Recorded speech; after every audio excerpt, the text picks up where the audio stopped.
Assalamu alaikum. Шымбай районы материалдық емес мәдени мираслардың құрақ өнерін сақлаушысы Капуба Гүлайым боламын. Мен бүгін мінекей гүлжайды құрағын құрап көрсетемін. Бұл гүлжайды құрағын құрау үшін бізге қызыл реңдегі 17 сантиметрге 17 сантиметрлік қызыл реңдегі кезлеме керек болады. Бұл ортасына пайдаланылады.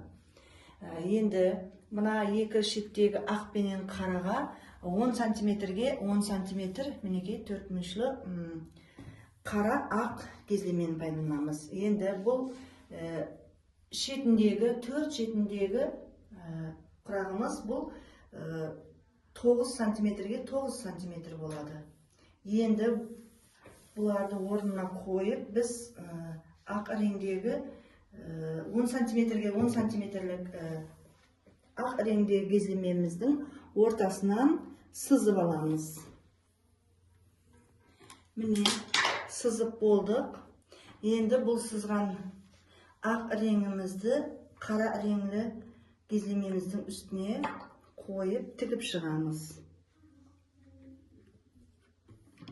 Бисмилля.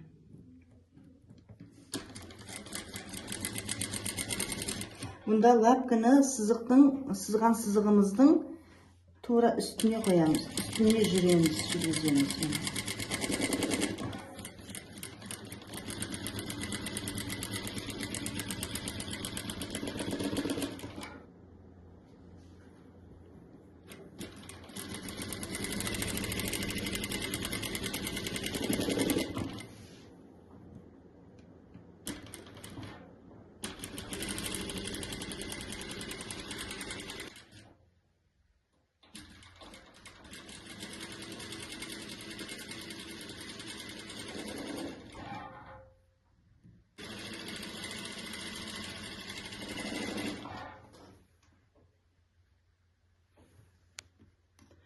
Бұл бірде размерде қиылғаннан кейін, Құда қаласа, құрағымыз түзу шығады.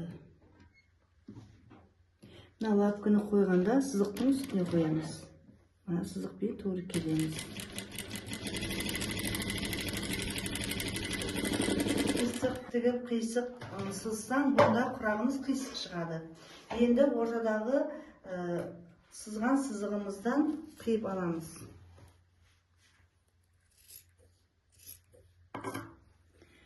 Тура соның үстінен қиямыз.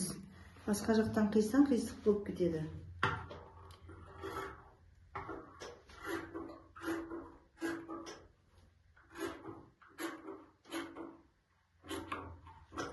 Енді бұның бәрін қиып алдық. Мінекей сызған сызығымыздан қиып алдық. Енді бұны бір-біріне біріктіреміз.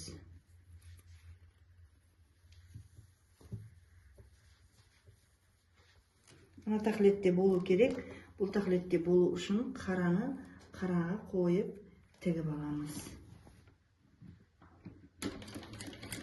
Алдыға артқа келеміз. Секіліп кетпеу үшін, құрағымыз бекем болу үшін.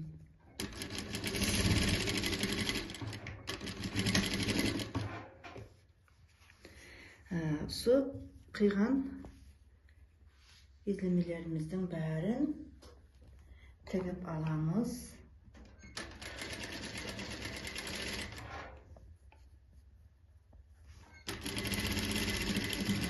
Төрт ақ пенен қарадан 8 құрақ шығады.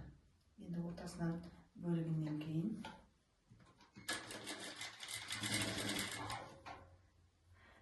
басын ақыр бетін, бас бетін тігеміз. Сонда түзу болады.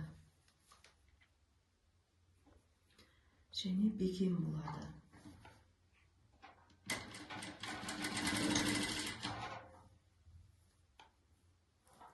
Және ақырғы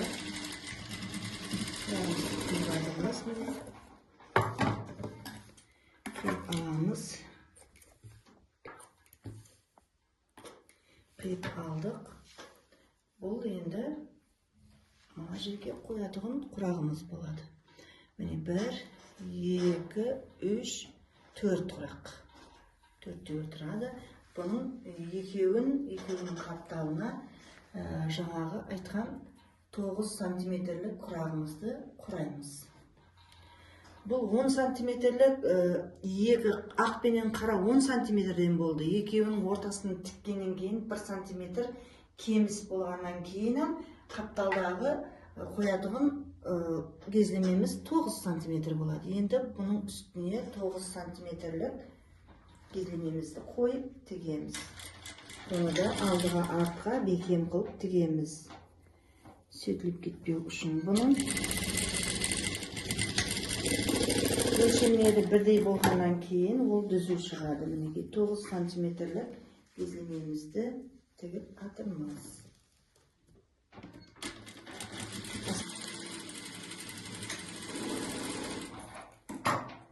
Міне бұл ашиды тайын болды. Екіншісін тігеміз. Міне алдыға артқа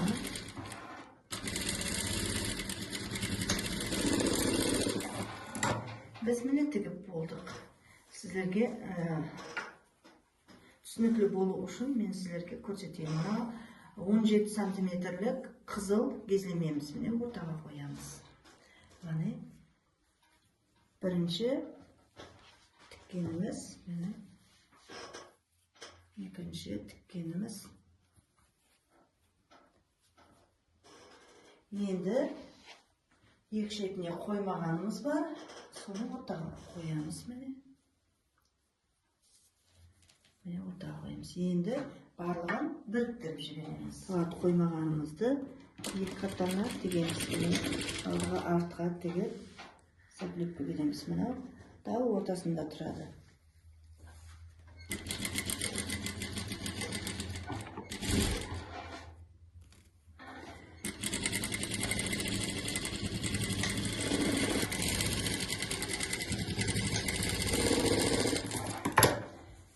Екі қапталын тігіп алдық. Енді үшінші қапталын тігеміз. Алдағына тігіп сәплепке береміз.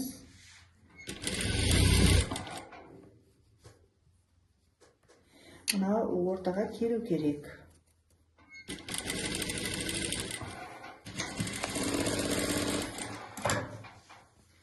Бекем болу үшін міне тау ортасына келді. Бекем болу үшін алдыға артқа тігіп бекемдеп аламыз.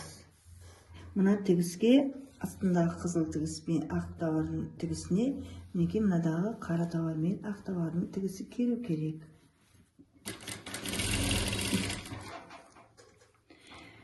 Мінекей мынаның ортаға келген туыры сызығына мынаның ортасы келу керек. Міне сонда бәрі түзу келеді. Бекемдеп тігеміз. Міне біздің ақырғы тігісімізде болынды. Бізде қараңыз, ортаға туыр келді. Міне екі ортаға туыр келді. Мынау да екі ортаға туыр келді. Міне мына мұшыда туыр келді. Міне мына ортаға туыр келді. Мына шетке туыр келді. Бәрін размерін бір өлшемде қиып, бір өлшемде тіксең, ұсындай түзу гүлжайды құрағымыз пайда болады.